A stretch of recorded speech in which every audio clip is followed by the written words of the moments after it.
Hello students, good morning to all of you. My name is Satyavir Singh and I will teach you some very important topics of the chemistry, right? So the chapter name is Vidyut Rasayan, electrochemistry. So guys, in this chapter we are discussing about very important topic, okay? So don't left this chapter, okay? You can you can read this chapter and very important for the board examination purpose. So I made these notes myself, okay, so that you can understand the notes of app, okay. There is something extra theory but no problem, you can read, okay. So without getting late we are start. So first topic मैंने थोड़ा सा इसमें जैसे मैं तुम्हें बताना चाहता हूँ, शुरू शुरू में टॉपिक्स क्या होते हैं, साम्यावस्था होती है, तो इसको हम कहते हैं equilibrium state of the reaction. मतलब कि ये तो आप जानते होंगे, माना एक उत्क्रमणीय अभिक्रिया, तो उत्क्रमणीय अभिक्रिया किसे कहते हैं? जो फॉरवर्ड भी हो जाए और जो बैक भी हो जाए। यानी कि अगर हम किसी चीज़ को गर्म कर दें, मान लो इस पेंसिल को मैंने गर्म किया तो एक पेंसिल मेल्ट हो गई, और जो मेल्ट होकर जो लिक्विड बना वो उसको मैंने ठंडा किया तो फिर से पेंसिल बन गई। मतलब दोनों काम हो गए। जैसे कि उत्क्रमणीय अभिक्रिया का एक सबसे अच्छा उदाहरण है अ, पानी। अगर हम पानी को फ्रीज करते हैं, उसका टेम्परेचर लेस करते हैं, निगेटिव में लेके जाते हैं, तो पानी की बर्फ जम जाती है। लेकिन जब जब हम पानी को हीट कर देते हैं तो उसकी पानी बन जाती है, राइट। तो ये पता लग गया हमें। तो क्या वो आपस में हम उसको चेंज कर ले रहे हैं, इंटरचेंज कर ले रहे हैं, पानी से बर्फ बना रहे थे और बर्फ से पानी बन जा रहा है, तो इसे कहते हैं हम उत्क्रमण अभिक्रिया। लेकिन अगर तुम्हारा एक ही तरफ हो जाए, जैसे कि मान लीजिए कोई अभिक्रिया है और उसको हमने एक रिएक्शन कर दी तो कर दी बस, फिर उसके बाद कुछ नहीं होगा। जैसे दही है, दही फट जाती है, या फिर कोई भी एग्जाम्पल आप ले सकते हैं। तो ये साइन लग रहा है, इसे कहते हैं रिवर्सिबल उत्क्रमणीय अभिक्रिया। तो फिलहाल ये साम्य अवस्था जो है ना, वैसे ये उत्क्रमणीय अभिक्रिया साम्य अवस्था को प्राप्त नहीं होती। क्यों? क्योंकि बर्फ से पानी बनना और पानी से बर्फ बनना कहीं बंद नहीं होगा। जिस दिन बंद हो गया उस दिन कयामत आ जाएगी, राइट। कैसे? जैसे कि अगर पानी क्या होता है, अ, गर्मी के दिनों में पानी क्या हो जाता है, हमारी पृथ्वी से भाप बनकर समुद्र में चला जाता है, कुछ ऊपर चला जाता है। फिर बारिश पड़ती है, मौसम होते हैं, वर्षा होती है, तो वो पानी नीचे आ जाता है। तो इस प्रकार अब पानी से भाप बननी और भाप से पानी बनना, फिर से ये सिचुएशन चलती रहती है। तो इसे हम कहते हैं उत्क्रमणीय अभिक्रिया। तो इसमें साम्य अवस्था नहीं आती, लेकिन मैंने फिर भी लिखी है। कभी कभी कभी ये इक्वल हो जाता है जब किसी अभिक्रिया में अग्रवेग व पश्च वेग बराबर हो जाते हैं। देखो, सबकी स्पीड होती है, मान लो मैं भाग रहा हूँ तो मेरी भी स्पीड होगी। तो जैसे ये अभी देखो, ये अभिकारक हुए, ये अभिकारक है और ये क्या उत्पाद है। और जब ये बैक में होगी तो ये क्या होंगे? अभिकारक होंगे, ये क्या होंगे? उत्पाद होंगे। ठीक है, तो ये क्या फॉरवर्ड के लिए साइन है वाला ऊपर वाला, और ये नीचे क्या निगेटिव बात, मतलब बैक के लिए। जैसे कि किसी चीज को गर्म किया तो ये बनेगा, उसे ठंडा करेंगे, जब गर्म किया तो ये अभिकारक और ये उत्पाद, और जब ठंडा किया तो ये उत्पाद, नो नो नो, ये अभिकारक है, ये उत्पाद का काम करेंगे, राइट। तो ये अग्रवेग बराबर हो जाते हैं, साम्य अवस्था कहते हैं बच्चों। ठीक है, साम्य अवस्था मैंने बताया था। साम्य अवस्था किसे कहते हैं? जब दो वस्तु के ताप बराबर हो जाते हैं। तो वैसे यहाँ पे ताप नहीं मगर वेग है यहाँ पे, ठीक है। अब यहाँ पे साम्य स्थिरांक निकालना सीखेंगे हम। साम्य स्थिरांक क्या होता है? एक कांस्टेंट होता है साम्य स्थिरांक। जब कोई अभिक्रिया में साम्य अवस्था में आती है तो वहाँ कांस्टेंट लगता है। तो ये अभिक्रिया मानी मैंने ए बी बी और reversible sign C C plus D D, ठीक है। तो ये मतलब रिवर्सिबल साइन होता है, river R E V R S I B L E, reversible sign. तो ये रिवर्सिबल साइन होता है। अगर साम्य स्थिरांक निकाला है इसके लिए, साम्य स्थिरांक के बराबर, तो जो तुम्हारे ये उत्पाद होते हैं, तो जितने इनके पीछे नंबर लिखे होते हैं, संख्या होती है, तो इनको पावर लगाते हैं, सी की पावर सी या डी की पावर डी, पहले उत्पाद लिखते हैं अपोन, और हाँ प्लस की जगह मल्टीप्लाई लगाते हैं, और अपोन एक अब लिखता है विकारक ए की पावर ए। ये जो शुरू में लिखे होते हैं वो लिखे होते हैं। देखो, जैसे मैंने इसका एग्जाम्पल दिया है, ये क्या हो गए? अभिकारक हो गए। अभिकारक क्या होते हैं? वे पदार्थ जो मिलते हैं और जो उत्पाद बनाते हैं, तो जो बनता है उस उत्पाद कहते हैं प्रोडक्ट। तो अगर मैं इसके लिए कैसे निकालूं, साम्य स्थिरांक निकालू, ये क्या बनेगा? ये ये क्या है? हेनस्त्री है। तो इसको इसके शुरू में क्या लिख रही? गिनती। तो ये पावर बन जाती है अपोन में। ये क्या? ये है तो एन टू ऐसे लिखा रहा है, क्योंकि इसके शुरू में एक है, तो एक तो लिखने से क्या फायदा। और क्या? S2 है, इसके शुरू में क्या तीन है, तो तीन लिख। तो मैंने ये उदाहरण आपको दे दिया ताकि के निकालना आ जाए आपसे। के क्या होता है? साम्य स्थिरांक निकालना। क्योंकि ये हम समीकरण पढ़ने वाले हैं आज, नेशट। तो नेशट इक्वेशन में हमें काम पड़ेगा और वो बहुत इंपॉर्टेंट है इस चैप्टर में, ठीक है। तो जैसा कि ये लिखा मैंने यहाँ पे, मानक गिब्स एक गिब्स ऊर्जा होती है बच्चों, ठीक है। देखो एक होते हैं, एक कुछ सिस्टम होते हैं, एक तो होता है स्वतः कार्य, और एक होता है अस्वतः कार्य, अस्वतः कार्य, और एक तो होता है स्वतः कार्य, एक होता है अस्वतः कार्य, और एक होता है साम्यावस्था में कार्य। तो जो स्वतः कार्य होता है उसमें क्या होता है पता? डेल्टा जी क्या होता है? डेल्टा जी होता है निगेटिव का। किसमें होता है? निगेटिव में। लेकिन जो जो ये स्वतः है, क्या है? स्वतः कार्य में डेल्टा जी निगेटिव का होता है, और ये क्या होता है? अस्वतः है, इसमें डेल्टा जी प्लस का होता है, प्लस का होता है, ठीक है। और यहाँ क्या होता है? इसमें डेल्टा जी जीरो होता है।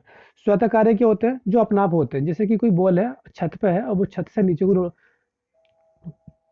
को आ रही है, ओके, तो उसे क्या हम कहेंगे?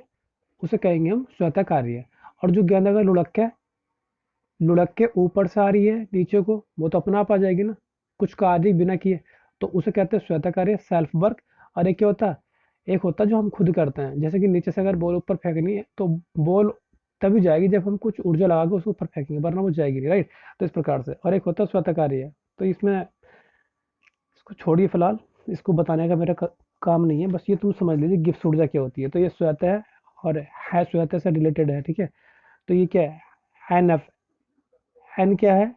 एक गिब्स ऊर्जा है, ठीक है, गिब्स ऊर्जा, डेल्टा जी कहते हैं इसे। और ये क्या है? एन इलेक्ट्रॉनों की संख्या, एफ क्या? फैराडे, ई सेल, ये क्या आपके पास? इलेक्ट्रोड विभव।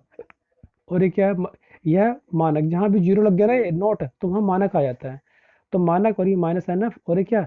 मानक इलेक्ट्रोड विभव सेल का। ये टेम्परेचर होता है कि कोई भी रिएक्शन ये जो हो रही है बेसिकली वो 298 केल्विन, और इसका जो प्रेशर होगा वो कितना होगा? 180 एटमॉस्फेयर, वायुमंडल। और जो मोलरता होगी कितनी? 1 मोलर।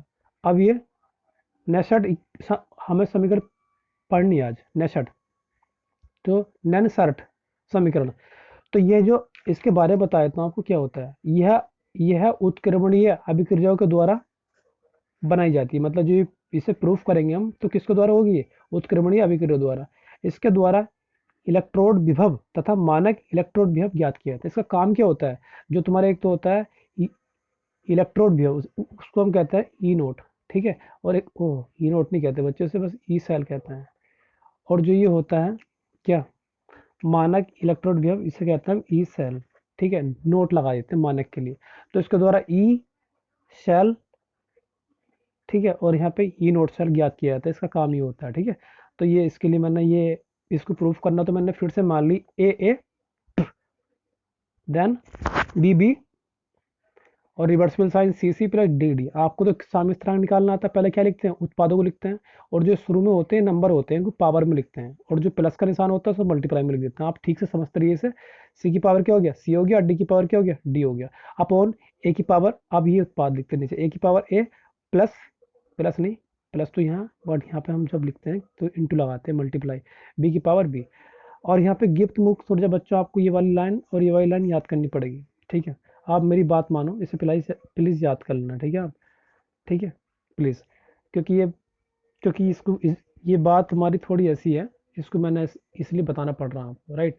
तो आप समझ जाइए इस बात को। तो ये रिएक्शन आप याद कर लीजिए। डेल्टा जी क्या होती है? मुक्त ऊर्जा होती है, गिब्स मुक्त ऊर्जा। और delta H enthalpy plus T into delta S. और डेल्टा एच की जगह मैंने क्या रख दिया? डेल्टा जी नोट, मतलब मानक, जहां भी जीरो लग जाएगा मानक कहेंगे उसे, मानक गिब्स ऊर्जा, और प्लस आर टी लोग के बेस ई। अब समीकरण जो तुम्हारी ये पहली समीकरण थी, पहली और दूसरी, यानी कि गिब्स ऊर्जा, मानक गिब्स ऊर्जा, ये समीकरण याद हो आपको। और ये बस ये वाली समीकरण याद हो, ये वाली नीचे वाली।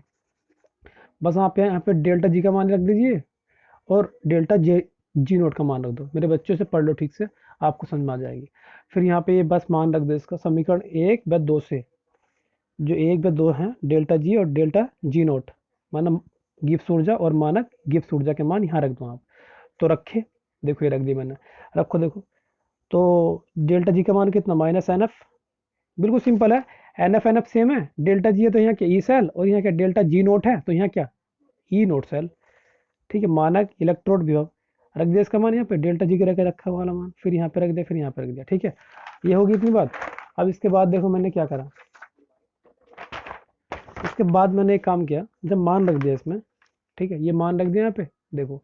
अब इसके बाद में ये एन एफ, हमें तो इसका मान निकालना है, इसका इस सेल का। अब क्या करें बताओ, तो ये एन एफ फालतू में यहाँ पे हमें हमें परेशान कर रहा है ना, तो इसको भगा दो। ये भाग गया कैसे बच्चों, जब हम किसी को चीज़ से भाग दे देते हैं तो वो भाग जाता है, और जब भाग लगाते हैं तो भाग लगाते हैं दोनों तरफ, इक्वल के इधर साइड भी, मतलब कि एलएचएस में भी और आरएचएस में। भगाना क्या हमें, एनएफ, तो इसका मतलब हमें किससे, एनएफ से भाग करनी पड़ेगी, साथ साथ में माइनस से भी करनी पड़ेगी, क्योंकि माइनस भी नहीं चाहिए हमें। तो मैंने यहाँ क्या लिखा, इस समीकरण में माइनस एनएफ से भाग देने पर, तो दी मैंने भाग इसमें, तो सबके बटे में लिख दिया, ठीक है। देखो यहाँ देखो, ये समीकरण यहाँ पोन में, यहाँ पोन में, यहाँ पोन में, सबका पोन में लिख दिया, एनएफ एनएफ एनएफ माइनस का। अभी ये कट गया इससे, मैंने वैसे काट के लिखा नहीं, देखो माइनस से माइनस कैंसिल हो गया, और एनएफ से एनएफ कट गया, माइनस से माइनस कैंसिल हो गया, और ये एनएफ से एनएफ कट गया, और ये प्लस माइनस माइनस हो जाएगा। ये देखो, तो यहाँ क्या बचा, ई सेल बचा, ई सफिक्स में सेल, ये क्या ई नोट सेल, ये क्या इलेक्ट्रोड विभव कहते हैं इसे, इसे मानक इलेक्ट्रोड विभव कहते हैं, बस अंतर ये है, इनकी परिभाषा पीछे पढ़ लीजिए। प्लस माइनस माइनस है, आर टी अपन एन एफ लोग के बेस ई, इस ई है, के क्या है साम्य स्थिरांक, ई सेल फिर से आ गया हो।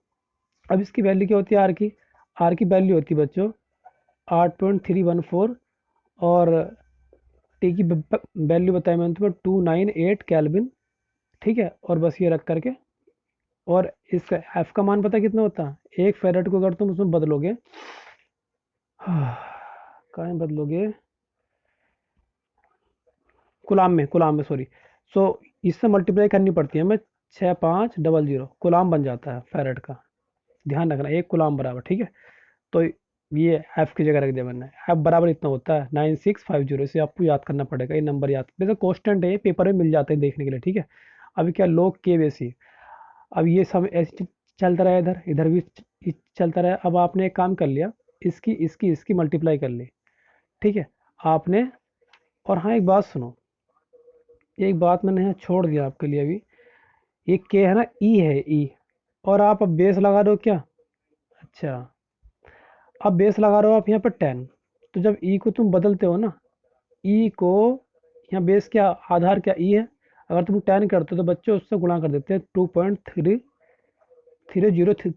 ये 3 से मल्टीप्लाई कर देंगे, तो इसकी मल्टीप्लाई कर लो पहले जो भी आएगा, और इससे 9600 से भाग कर देना, तो ये आ जाएगा, और ये बेस क्या बन गया 10। ध्यान रखना, ये बात बताइए तो वो तुम्हें, लॉग एक्स बेस ई है, कुछ भी हो सकता है यहाँ पे ये, तो अगर हमें चेंज करना बेस में क्या, ई को भगाना और 10 लगाना, तो ये बाकी सेम रहेगा, तो मल्टीप्लाई करेंगे 2.303 से, तो मैंने ऐसे ही करा यहाँ पे, ई भगाया 10 लगाया, तो यहाँ गुणा कर दी। अब इसको और इससे भाग करने पर जो आएगा ये आ जाएगा भाई साहब, ठीक है। और बस ये हो गया। अब इसको, ये तुम्हारी हो गई, प्रूव्ड हो गई। बस इसमें थोड़े केस लगा रखे मैंने, तो इसको या ऐसे लिख सकते हैं, और करके आप ऐसे लिख सकते हो, ई सेल बराबर ई नोट सेल, और इस तरह से लिख सकते हैं, बाकी सेम रहेगा, ये भी रहेगा सेम। यहाँ पे आप 10 लगा लो, ठीक है। तो यहाँ पे उत्पाद बटा विकारक, और यह उत्पाद को तुम ये भी कह सकते हो एनोड अपॉन कैथोड, और एनोड को तुम क्या ऑक्सीडेशन अपॉन रिडक्शन। तो ये सब क्या, देखो मैंने यहाँ लिख दिया और ये फॉर्म हो सकती है, ठीक है इसकी, और वैसे मेन यही है, जो ये पहले है कर दिया हमने, ये फॉर्म बना दी मैंने इससे। ध्यान रखना, उत्पाद अभिकारक बाकी सब सेम चल रहा है, बस यहाँ चेंज कर दिया, राइट। तो ये तुम्हारी ननस्ट समीकरण है ना। तो ये बात तो पता लग गई होगी कि ननस्ट समीकरण क्या होती है, और ये टॉपिक आपकी क्लियर हो गया है ना। अब इसके बाद में एक काम करते हैं, ये है वैद्युत प्रतिरोध क्या होता है। आपने फिजिक्स में पढ़ा होगा, ये मैंने पढ़ाया था तुम्हें क्लास 10th में, और वैसे भी मैंने तुम बता दिया, ठीक है एक दिन। तो वैद्युत प्रतिरोध क्या होते हैं, चेंजेबल होते रहते हैं। देखो वैद्युत प्रतिरोध का साइन होता है ऐसे ऐसे, अगर ये ऐसे बन गया तो फिक्स होता है, लेकिन अगर इसे हमने काट दिया ऐसे और तीर का निशान लगा दिया इसमें, तो ये क्या हो गया, अब ये चेंजेबल हो गया। तो वैद्युत प्रतिरोध क्या होते हैं, वैद्युत से रिलेटेड होते हैं ना, तो इसलिए इसका नाम क्या रख दिया, वैद्युत। प्रतिरोध, तो वह वैद्युत निकाय जिसकी सहायता से धारा को मतलब कि अवरोधित किया जाता है। अवरोधित, अवरोध का मतलब होता है रोकना, स्टॉप करना उसे, ठीक है। जैसे कहीं करंट ज़्यादा आ रहा है, हमें नहीं चाहिए, तो वहाँ पे हम प्रतिरोध लगा सकते हैं और हम करंट को रोक सकते हैं, ठीक है। तो स्टॉपिंग करने के लिए किया जाता है, और ये अपने अंदर ये अब्जॉर्ब नहीं करता, उसे केवल इनहेल करता है, मतलब उसको लेता है लेकिन बाद में से निकाल देता है। अब इसके जस्ट इसके नीचे लिखा मैंने वैद्युत चालकता। तो वैद्युत चालकता जो है ना, वैद्युत प्रतिरोध की उल्टी होती है, मतलब इसकी उल्टी कर दो तो ये आ जाएगी वैद्युत चालकता, यानी कि यहाँ लिखो वैद्युत चालकता बराबर वन अपॉन प्रतिरोध, मतलब प्रतिरोध का उल्टा, वैद्युत चालकता बराबर वन अपॉन प्रतिरोध। ये तो वैद्युत चालकता क्या होगी, वैद्युत प्रतिरोध की उल्टी होती है, राइट। और ये एक होता है विशिष्ट प्रतिरोध। तो विशिष्ट प्रतिरोध क्या होता है, यह एक अलग प्रकार का प्रतिरोध होता है। इसका मान किसी चालक तार के किसी एक निश्चित अवस्था में कांस्टेंट होता है। मतलब ये पेंसिल है, इसका प्रतिरोध किसी भी कंडीशन में समान होगा, ठीक है, ध्यान रखना। तो उसे विशिष्ट प्रतिरोध कहते हैं, लेकिन इसका मान चेंज होता रहता है, और इसका मान चेंज नहीं होता, फिक्स रहता है, ठीक है। किसी एक वस्तु के लिए उसका प्रतिरोध प्रतिरोध तो घटता बढ़ता रहता है, लेकिन विशिष्ट प्रतिरोध नहीं बढ़ता घटता, वो सेम रहता है, ठीक है। अब इसका जैसे कि वैद्युत प्रतिरोध का उल्टा क्या था, तो क्या बनाते हैं, वैद्युत चालकता। आप विशिष्ट प्रतिरोध का उल्टा करते हैं तो बनता है विशिष्ट चालकता। आप नाम से पता लगा लीजिए, ये वैद्युत प्रतिरोध है वैद्युत चालकता, और विशिष्ट है तो विशिष्ट चालकता, उल्टा कर देते हैं, ठीक है। तो मैंने यहाँ लिख दिया विशिष्ट चालकता का, विशिष्ट चालकता क्या होती है, विशिष्ट प्रतिरोध की उल्टी होती है।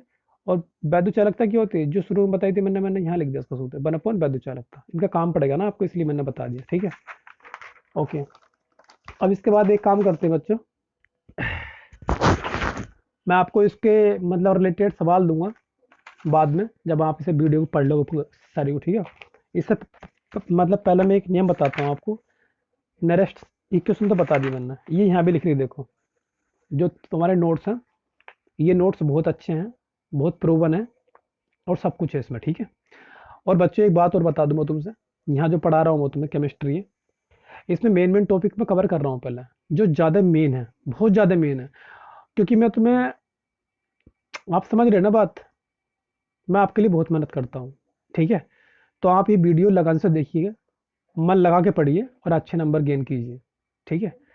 तो मेरा कहने का मतलब ये है, अब नेक्स्ट इक्वेशन मैंने बता दिया, अपनी रफ कॉपी लीजिए, पेन लीजिए, और आप उसको लिख लीजिए, और वैसे भी इसमें लिखा हुआ है, ठीक है, वैसे सोल्व करा मैंने, वो मैंने तुम्हें बताने के लिए किया, ठीक है, बाकी सब सेम लिख रहा है पे।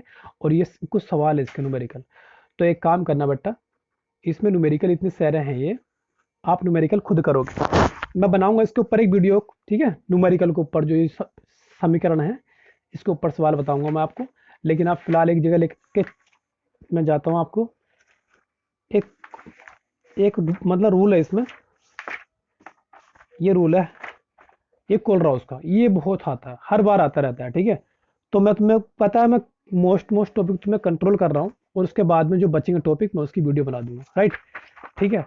अब जो इससे पहले मोलर चालकता और ये तुल्यांक चालकता, इनकी और वैद्युत चालकता, प्रतिरोध, विशिष्ट प्रतिरोध, इसके बारे में मैंने तुम्हें बेसिक नॉलेज दी है बच्चों, तो आपको ये समझ में आ जाएगा। देखो, अब एक काम करते हैं, जो कोलराउस का नियम क्या होता है, तो कोलराउस का नियम क्या होता है, देखो, एक साइंटिस्ट है ये, और जो वो नेसर्ट नेसर्ट समीकरण दी है, ये वाली, ये साइंटिस्ट हैं ये भी, ठीक है। और इन्होंने क्या बताया था, मैं एक बार और बता देता हूँ, ये उत्क्रमणीय अभिक्रिया के लिए केवल बन सकती है। उत्क्रमणीय क्या होती है, जो रिवर्सिबल होती हैं, जो फॉरवर्ड भी हो सकती है और रिवर्स भी हो सकती हैं, दोनों प्रकार से हो सकती है, ठीक है। तो इनमें जो नैनस्ट जी ने क्या करा, किसी भी उत्क्रमणीय अभिक्रिया के लिए ये इलेक्ट्रोड विभव, मतलब ई सेल, और मानक के लिए बस जो जीरो लगा दे ऊपर, और सेल, इनके मान ज्ञात की जाते हैं नष्ट समीकरण के अनुसार, और इसकी फॉर्म मैंने लिख दी है, आपको बता दिया मैंने, तो आप समझिए इस बात को, ठीक है। मैं आपके पास ही पेज सेंड कर दूंगा जो मैंने पढ़ाया तुम्हें, ठीक है, अगर तुम्हें इससे समझ में आ गया हुआ तो। अब देखो, कोलराउस का नियम है, कोलराउस भी एक साइंटिस्ट है, और इसने भी वैद्युत रसायन में एक नियम दिया, जो कि इस प्रकार है। देखो कोल राउस, अगर आपको नहीं समझ में आता तो आपको एक बार ये पॉज करके देख लीजिए, ठीक है, क्योंकि जब मैं धीरे धीरे पढ़ाता हूँ तो ये लंबी हो जाती है वीडियो बहुत ज़्यादा, है ना। तो देखो मैं इसे कोलराउस के नियम को आपको बता देता हूँ। तो दुर्बल वैद्युत अपघटय, देखो वैद्युत अपघटय क्या होते हैं? तो वैद्युत अपघटय वे होते हैं जिनमें जो करंट आता है वो किसके द्वारा आता है, मतलब कि हाइनों के द्वारा आता है। लेकिन जो चालक होते हैं उनमें करंट किसके द्वारा आता है, फ्री इलेक्ट्रॉन के द्वारा आता है। लेकिन जो अपघटय होते हैं उनमें करंट किसके द्वारा आता है, आयनों के द्वारा आता है, आयनों के द्वारा आता है। इस बात को ध्यान रखिए आप। और जो वैद्युत अपघटय होते हैं ये दो प्रकार के होते हैं। एक तो होते हैं हम्म, वैद्युत अपघटय हो गए एक तो, और एक होते हैं वैद्युत अनपघटय। तो वैद्युत अपघटय क्या होते हैं, जिनमें करंट आता है किसके द्वारा, आयनों के द्वारा। और एक होते हैं वैद्युत अनपघटय, अनपघटय मतलब उल्टे उनके, तो इनमें नहीं आता करंट, ठीक है, जैसे कुचालक होते हैं। अब ये जो वैद्युत अपघटय हैं इसके प्रकार बांटे गए। एक तो बता दिया प्रबल वैद्युत अपघटय। तो प्रबल वैद्युत अपघटय वे होते हैं जिनमें करंट लगाने पर वे फटाक से जल्दी से पॉजिटिव और निगेटिव में ब्रेक हो जाते हैं। जैसे मान लीजिए ये है HCl है, इसमें करंट लगाओ देखो तुम, तो क्या आ जाएगा, H+ और Cl- में रिप्रेजेंट हो जाएगा ये, ठीक है, बन जाएगा। या फिर इसमें वाटर मिला दो, ठीक है। और कुछ ऐसे होते हैं जैसे कि NH4OH, इनमें तुम करंट लगाओ या पानी में घोलो तो ये बनेंगे, पॉजिटिव निगेटिव तो आएंगे इन पे, बहुत लेट आएंगे मगर। तो इनको हम कहते हैं वीक वैद्युत अपघटय, दुर्बल वैद्युत अपघटय। और जो फटाक से आ जाते हैं एकदम से उन्हें कहते हैं प्रबल वैद्युत अपघटय, नाम से पता लग रहा है, ठीक है। तो ये इन्होंने कुछ ऐसे बताया था इसके बारे में। तो देखो, तो किसी दुर्बल दुर्बल अपघटय, अब पता लग गया तुम्हें दुर्बल अपघटय क्या होता है। अपघटय वे होते हैं जिनमें वैद्युत धारा आयनों के द्वारा, आयनों पॉजिटिव और निगेटिव के द्वारा फ्लो होती है। एक बार फिर से बता दूं मैं, चालक वे होते हैं जिनमें धारा फ्री इलेक्ट्रॉन के द्वारा फ्लो होती है चालकों में, जैसे धातु होती हैं, मेटल्स होती हैं उनमें। लेकिन ये लिक्विड है, जैसे कि H2SO4 जो बैटरी में भरा होता है, किसी बैटरी में, हमारे घर में बैटरी हुई कोई, जिससे हम ट्यूबलाइट जलाते हैं, LED बल्ब जलाते हैं, तो उसमें क्या भरा होता है, वैद्युत अपघटय, जिसका काम क्या होगा, एक सेल होता है उसमें एक लिक्विड भरा होता है H2SO4, सल्फ्यूरिक अम्ल, अम्ल, तो उसे गंधक का अम्ल भी कहते हैं। उसके द्वारा, वो रसायन है, रसायन तो है केमिकल, उस केमिकल के द्वारा क्या बन रही है, वैद्युत ऊर्जा बन रही है, और उसका द्वारा हम यूज कर रहे हैं, उसको कुछ भी काम कर ले रहे हैं, राइट। तो बस ये कार्ल रॉस का नियम भी उसके ऊपर डिपेंड करता है। तो ये दुर्बल अपघटय की अनंत तनुता, अनंत तनुता पर मोलर व तुल्यांकी चालकता उसमें उपस्थित धनायनों और ऋणायनों की ये अनंत तनुता पर मोलर चालकताओं के योगफल के बराबर होती है। देखो मैं बता देता हूँ आपको कैसे होता है इसमें कोलरॉस का नियम, ठीक है। आपको डेफिनेशन तो याद करनी आती है, ठीक है, याद तुम कर लोगे, लेकिन मैं तुम्हें बता देता हूँ इसका मैथमेटिकल अप्रोच क्या होता है। तो आप मोलर चालकता का निशान ये भी होता है ऐसे उल्टा भी, ठीक है, इन्फिनेटिव, और ये मोलर कर दो यहाँ पे, ये मोलर चालकता अनंत,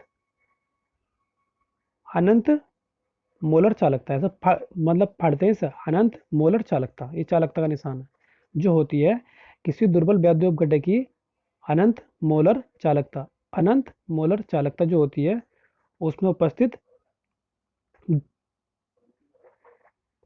धनायनों की मोलर चालकता, अनंत धनायनों की मोलर चालकता, और अनंत ऋणायनों की मोलर चालकता के जोड़ के बराबर होती है। ये नियम है बस कोलरॉस का। आपको पता लग गया इस बात का। अब मैं देखो इसे और एक्सप्लेन करता हूँ आपको सामने, एक सेकंड रुको बस। ओहो, तो ये किधर चला गया, देखो अब देखो ये है। मैं इसको और कहीं कहीं जो है ना इसको चालकता के निशान को ऐसे नहीं बनाते, ये चालकता का रिप्रेजेंट साइन है, एक साइन बना दिया इन्होंने, ठीक है, उल्टा भी है। तो चालकता इसे कंडक्टिविटी कहते हैं। और ये क्या, एक बार और बता देता हूँ। कोलराउस के, मतलब कोलराउस ने वैद्युत रसायन, चैप्टर का नाम क्या है इसका, वैद्युत रसायन, रासायनिक विज्ञान। तो वैद्युत रसायन के संबंध में एक नियम दिया जिसे कोलराउस का नियम कहते हैं। इस नियम अनुसार किसी दुर्बल वैद्युत अपघटय में, दुर्बल वैद्युत अपघटय मतलब ऐसा वैद्युत अपघटय जिसमें करंट बहुत मतलब जिनमें करंट लगाने पर वो अपने धन आयनों में ऋण आयनों में बहुत धीरे धीरे धीरे धीरे पॉजिटिव निगेटिव प्राप्त करते हैं, राइट। तो उन्हें कहते हैं दुर्बल पीक। तो ये क्या इन्फिनेटिव है और ये मोलर है। तो अनंत मोलर चालकता बराबर होती है किसके, अनंत धन आयनों की चालकता और प्लस अनंत ऋण आयनों की चालकता। या इसको एक साइन और बनाते हैं लैम्डा, ये उल्टा। तो बस यहाँ पे एक लिखना आपको, बाकी सेम है ये, ठीक है। आपको ये समझ में आ गया। तो ये तो कॉलराउस का नियम है, बस हो गया। अब देखो, अब किसी भी समीकरण में इसे लगाते कैसे, ठीक है। अब समीकरण में अप्लाई करना सीख लेते हैं। टू अप्लाई मतलब, टू अप्लाई का मतलब किसी भी समीकरण में अप्लाई करना है, राइट। तो अप्लाई करने के लिए क्या करते हैं, तो अप्लाई करने का सीधा सा सिंपल सा मेथड होता है बच्चों। जैसे मान लो मुझे इस समीकरण में अप्लाई करना है, तो आपको तो पता ही है, एच सेल को जब तुम इसे ब्रेक करोगे करोगे तो ये क्या आएंगे, एच प्लस और सी एल माइनस आएंगे। अब इसको देखो, चलो इसमें बनाओ। तो पहले तो ऐसे लिख दो साइन, ये चलो चालकता का निशान या तो ये बना लो या फिर लैम्डा बना लो, ठीक है बच्चों। यहाँ इक्वल लगाओ, पहले यहाँ प्लस लगाओ, यहाँ का लिखो ऊपर ऊपर इन्फिनेटिव लिख दिया। अब यहाँ का लिखते हैं जो तुम्हारा पूरा पदार्थ है, क्या एच सी एल, और यहाँ क्या एच प्लस है, तो यहाँ लिख दो एच प्लस। ये क्या लिख दो यहाँ पे सी एल माइनस, बन गया आराम से सूत्र ये। चलो एक फॉर्मूला बना लिया। अब दूसरे पे आ जाओ। जैसे मान लो के सी एल है, तो के सी एल के लिए क्या बनेगा, के प्लस और ये सी एल माइनस। अब इसके लिए बनाओ, चलो पहले ये, या तुम इसको बना लो साइन, कोई सा भी आप बना सकते हो, ठीक है। चालकता का ये भी होता है वो भी होता है लैम्डा।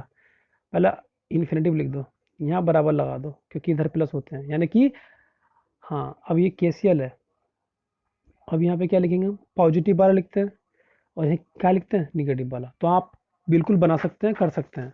अब एक बड़ी समीकरण लेता हूँ मैं, देखो जैसे मान लो Z N S F four है, तो इसको ब्रेक करेंगे तो क्या होगा, जेड एन टू प्लस और plus S F four two minus. तो ये भी बना लोगे आप, कैसे बनेगी ये बताओ।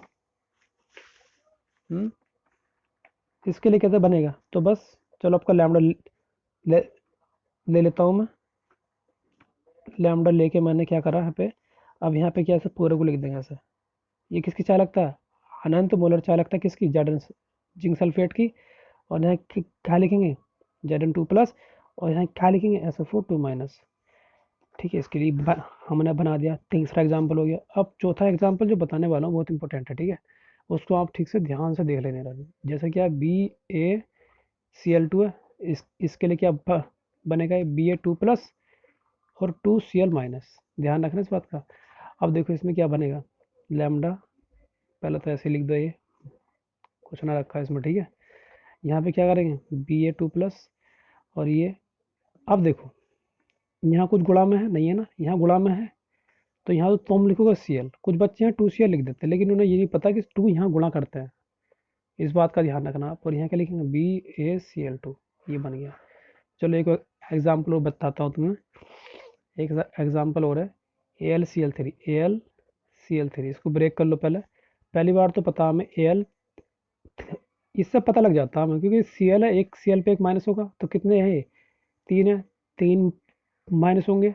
और प्रत्येक यौगिक में धनायनों की संख्या और ऋणायनों की संख्या बराबर होती है। तो इसका मतलब अगर तीन माइनस सी एल पे है तो इस पर कितने होंगे, तीन प्लस होंगे, सिंपल सी बात है।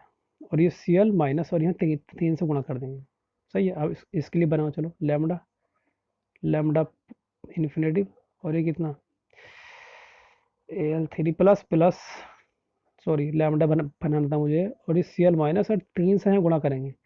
आप गलती मत कर दीजिए इसे। और ये हो गया। अब देखो नेक्स्ट वीडियो जो बनाऊंगा मैं, तो वो कोलराउस के और नेसर्ट जो दो समीकरण बताएंगे तुम्हें मैंने। ये तो खैर रूल होता है, समीकरण ही मान लो इसको भी, और वो समीकरण है। तो इन दोनों के ऊपर मैं सवाल बताऊंगा आपको, न्यूमेरिकल कैसे सवाल करते हैं। और बच्चों इस पे बोर्ड में जरूर सवाल आते हैं, आप बिलीव मानो मेरा, ठीक है। तो मैं आपको जो मेन मेन चीज़ें हैं वो फटाक से करा दे रहा हूँ, और जो तुम्हारी चीज़ें बचेंगी मैं करा दूंगा। आप बिल्कुल पढ़ते रहिए और अपना ध्यान रखिए इस लॉकडाउन में, ठीक है। Okay, thank you students, have a good day ahead, and keep studying and keep मुस्कुराना। Thank you, good afternoon.